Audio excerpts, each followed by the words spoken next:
안녕하세요. 부자의 서재입니다. 오늘은 로버트 기요사키 지음, 안진한 옮김, 부자 아빠 가난한 아빠입니다. 민음인에서 출판하였고요. 20주년 특별 기념판입니다. 돈은 힘의 한 형태입니다. 하지만 그보다 더 강력한 것은 돈에 대한 지식이죠. 더 이상 돈을 위해 일하지 말고 돈이 나를 위해 일할 수 있게 금융 지식을 늘려보시기 바랍니다.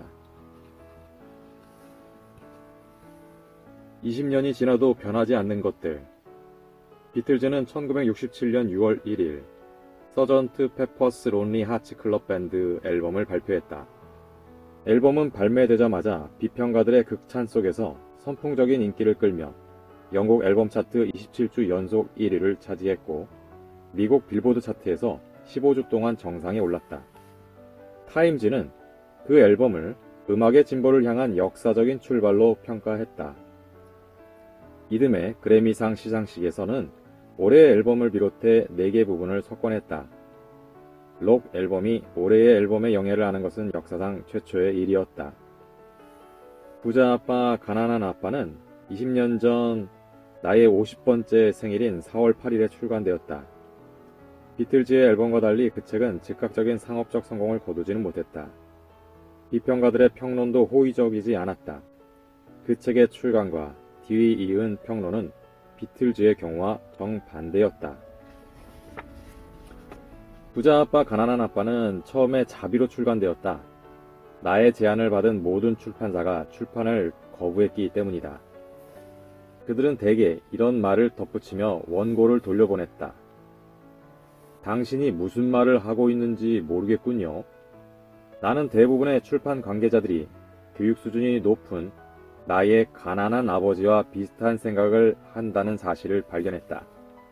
부자 아버지와는 거리가 멀었다는 뜻이다. 대부분의 출판 관계자들은 나의 가난한 아버지처럼 부자 아버지의 돈에 관한 교훈에 동의하지 않았다. 20년의 세월을 통과해온 부자 아버지의 교훈들. 1997년 부자 아빠 가난한 아빠는 미래에 대한 경고와 교훈을 제시하는 책으로 등장했다. 그리고 20년이 지난 오늘날 세계 전역의 수백만 명이 부자 아버지의 경고와 교훈을 알고 있다. 지난 20년을 돌아보며 많은 사람들은 그 경고와 교훈이 예언적이었다고 말한다. 부자 아버지의 말대로 실현되었다는 뜻이다. 그런 교훈을 몇 가지 소개하면 다음과 같다. 부자들은 돈을 위해 일하지 않는다.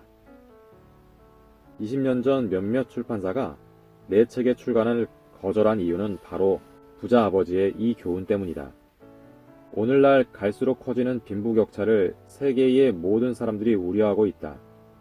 1993년에서 2010년 사이에 미국에서 발생한 국가 수입의 증분 가운데 50% 이상이 상위 1% 부자들에게 돌아갔다. 그 이후 상황은 더 악화되었다. 캘리포니아 대학의 경제학자들은 2009년에서 2012년 사이의 소득 증분 가운데 95%가 상위 1%에게 돌아갔다고 밝혔다.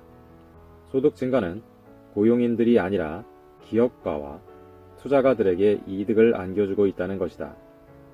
이는 돈을 위해 일하는 사람들은 혜택을 입지 못하고 있음을 의미한다.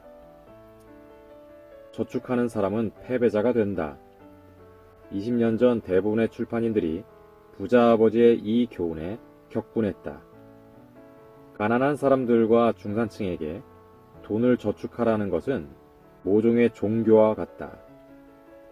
그것이 가난에서 벗어날 수 있는 재정적 구원이자 이 잔인한 세상에서 견딜 수 있는 보호책이라고 믿기 때문이다. 그래서 그런 사람들에게 저축하는 사람이 패배자라고 말하는 것은 많은 경우 저주를 퍼붓는 것과 같다. 백문이 불여일견이다. 지난 120년간 다우존스 산업평균지수를 나타내는 도표를 보면 저축하는 사람들이 패배자가 되는 이유와 방식을 알 수 있다. 근래 들어 세 차례의 주식시장 폭락이 있었다. 첫 번째는 2000년경의 닷컴 붕괴, 두 번째는 2007년의 부동산 시장 붕괴, 세 번째는 2008년의 금융시장 붕괴다. 21세기 초반의 세 차례의 폭락과 1929년의 대폭락을 비교하면 금세기의 세 차례 주식시장 폭락이 얼마나 거대한 것인지 알 수 있다. 2000년에서 2016년 사이 경제를 구한다는 명목하에 세계의 은행들은 계속 이자율을 낮추고 돈을 찍어냈다. 지도자들은 자신들이 세상을 구하고 있다고 우리가 믿어주길 바랬지만 실은 부자들이 스스로를 구하며 가난한 사람들과 중산층을 버스 아래로 밀어놓고 있는 것이다. 오늘날 많은 나라에서 예금에 마이너스 금리를 적용하고 있다. 그래서 저축하는 사람은 패배자가 된다. 오늘날 가장 큰 패배자는 돈을 위해 일하고 저축을 하는 사람들, 즉 가난한 사람들과 중산층이다. 부자들은 세금을 덜 낸다. 20년 전 몇몇 출판인들은 부자 아빠, 가난한 아빠가 부자들이 세금을 덜 내는 이유와 방법을 폭로한 것에 대해 비난했다. 한 출판인은 이 교훈이 불법이라고 말했을 정도다. 그로부터 10년 후인 2007년, 버락 오바마 대통령이 주지사 출신인 미트 롬니를 상대로 재선 경쟁을 벌였다. 오바마 대통령은 소득세로 약 30%를 납부한 반면 롬니는 13% 미만을 납부했다는 사실이 알려지면서 롬니의 지지율은 하락하기 시작했고 결국 그의 대선은 오바마의 승리로 돌아갔다. 세금 문제는 2016년 대선에서도 또다시 결정적인 역할을 수행했다. 가난한 사람들과 중산층은 미트 롬니나 도널드 트럼프 같은 사람들이 어떻게 합법적으로 세금을 덜 내는지에 대해서 알려고 하기보다는 그저 화를 내고 분개했을 뿐이다. 도널드 트럼프 대통령이 가난한 사람들과 중산층에게 세금을 줄여주겠다고 약속했지만 그래도 여전히 세금을 덜 내는 쪽은 부자들이다. 부자들이 세금을 덜 내는 이유를 살펴보면 부자 아버지의 첫 번째 교훈이 여전히 반영되어 있다. 부자들은 돈을 위해 일하지 않는다. 돈을 위해 일하는 사람은 누구든 세금 징수의 주요 대상이 된다. 민주당 대선 후보였던 힐러리 클린턴은 부자들의 세금은 올리겠다고 약속했지만 그 역시 진정한 부자들의 세금을 올리겠다는 말이 아니라 의사나 변호사, 연예인 같은 고소득자의 세금을 올리겠다는 얘기였다. 오늘 다시 20년 전 그리고 오늘 비록 비틀즈의 서전트 페퍼스 론리 하츠 클럽 밴드 앨범처럼 즉각적인 성공을 거두지는 못했지만 부자 아빠 가난한 아빠는 2000년경 뉴욕 타임즈 베스트셀러 목록에 올라 거의 7년 동안 머물렀다. 또한 2000년에 나는 오프라 윈프리 쇼에 출연해 1시간 동안 열변을 토했고 그 후로 사람들이 흔히 말하듯 새로운 역사를 창조했다. 부자 아빠 가난한 아빠는 개인 재정 부분 역대 1위의 베스트셀러가 되었고 부자 아빠 시리즈는 지금까지 전 세계적으로 4천만 부 가까이 판매된 것으로 집계되고 있다. 리치 데드 아카데미로의 초대. 나는 부자 아빠 가난한 아빠의 가능한 한 쉬운 내용을 담았다. 거의 모든 사람들에게 부자 아버지의 교훈을 알리고 싶었기 때문이다. 더 많은 것을 알고자 하는 사람들을 위해 그리고 20주년을 기념하기 위한 일환으로 왜 부자는 더욱 부자가 되는가 라는 책도 썼다. 이 책은 돈과 투자에 관해서 부자 아버지가 나와 마이크에게 실제로 가르친 내용을 보다 구체적으로 자세히 살펴본다. 대학원 수준의 교육과정을 담고 있다고 할 수 있다. 나는 이 책 역시 가능한 한 단순하게 쓰기 위해 노력을 기울였지만 부자들이 실제로 행하는 일은 그렇게 쉽지 않고 설명하는 건 역시 쉽지 않다. 부자들이 실제로 행하는 일은 학교에서는 가르치지 않는 금융교육을 필요로 한다. 나는 먼저 부자 아빠, 가난한 아빠를 읽고 더 많은 것을 알고 싶으면 왜 부자는 더욱 부자가 되는가를 읽어보라고 권한다. 네, 그러면 이제 책 속에 조금 더 재밌는 부분을 한번 같이 살펴보도록 하겠습니다.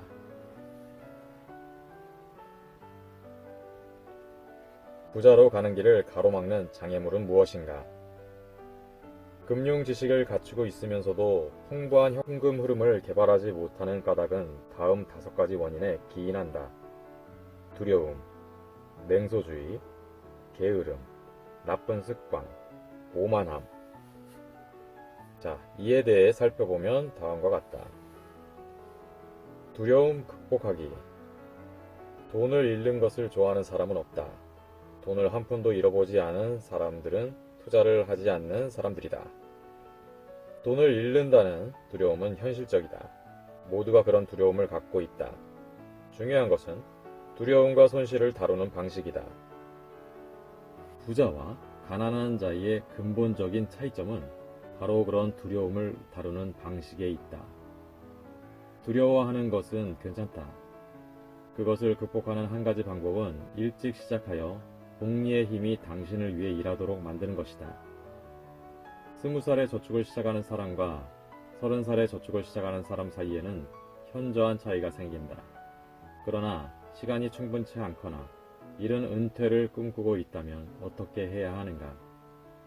부자 아버지는 텍사스 사람들처럼 사고하라고 권한다.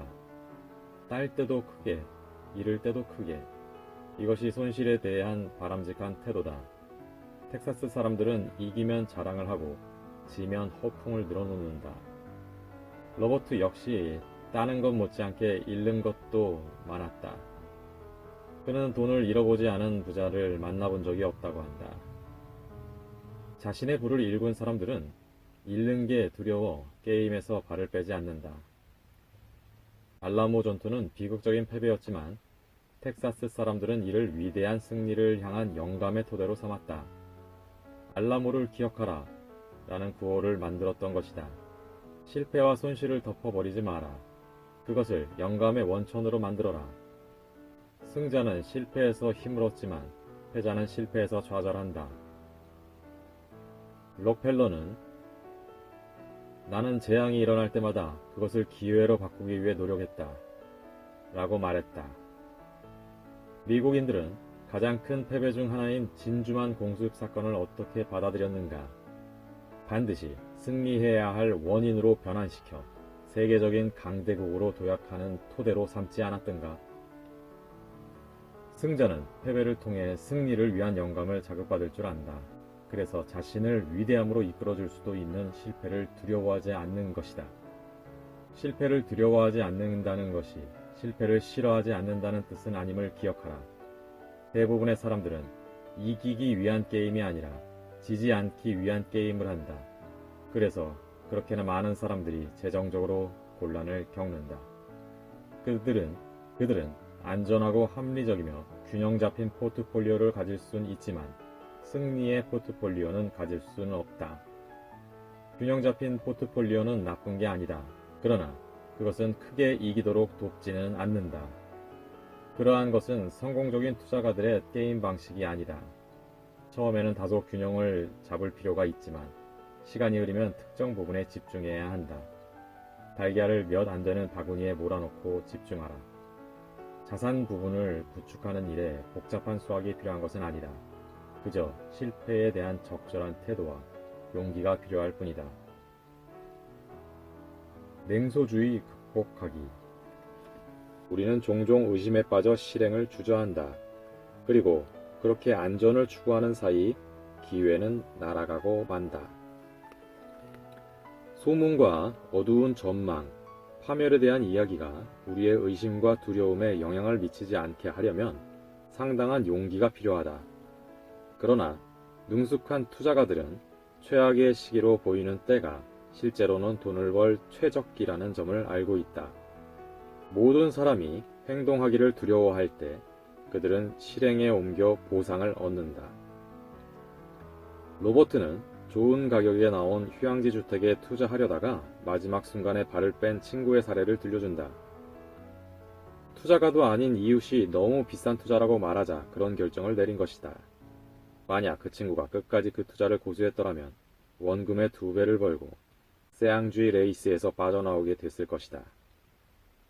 로버트는 자신의 일부를 CD 대신 세금 선취 특권 증서로 보유하고 있다. 사람들은 그에게 그것이 위험한 투자라고 말한다. 한 번도 직접 해본 적이 없으면서 의심만 하는 것이다. 로버트가 원하는 최저 수익은 16%인데 의심으로 가득 찬 사람들은 그보다 훨씬 낮은 수익에 만족한다. 의심의 대가는 비싸다고 할 수 있다. 의심과 냉소주의는 대부분의 사람들을 가난하게 만든다. 부자 아버지는 이렇게 말하길 좋아했다. 냉소주의자들은 비판을 하고 승자들은 분석을 한다. 분석은 승자들에게 비판가들이 보지 못하는 것을 보여주고 다른 사람들이 놓친 기회를 포착할 수 있게 해준다. 부동산은 재정적인 독립이나 자유를 원하는 사람에게 대단히 강력한 투자 도구다. 또 그것은 대단히 독특한 투자 도구이기도 하다. 그럼에도 로버트가 부동산에 관한 이야기를 할 때마다 사람들은 이렇게 말한다. 난 화장실을 고치고 싶지 않아요. 그렇게 본질을 보지 않고 화장실에 초점을 맞추기 때문에 가난할 수밖에 없다고 로버트가 말한다. 게으름 극복하기. 바쁘게 움직이는 것이 실은 가장 흔한 형태의 게으름이다. 자신의 부나 건강 또는 관계를 돌볼 수 없을 정도로 바쁘게 사는 경우 말이다. 그 치유책은 무엇인가? 바로 약간의 욕심을 갖는 것이다. 이는 생소하게 들릴 수 있는 말이다. 대부분 자라면서 욕심과 욕망은 나쁜 것이라는 가르침을 받기 때문이다. 그럴 여유가 없다는 말 대신 사고방식을 바꿔 어떻게 하면 그럴 여유를 마련할 수 있을까? 라고 말하라.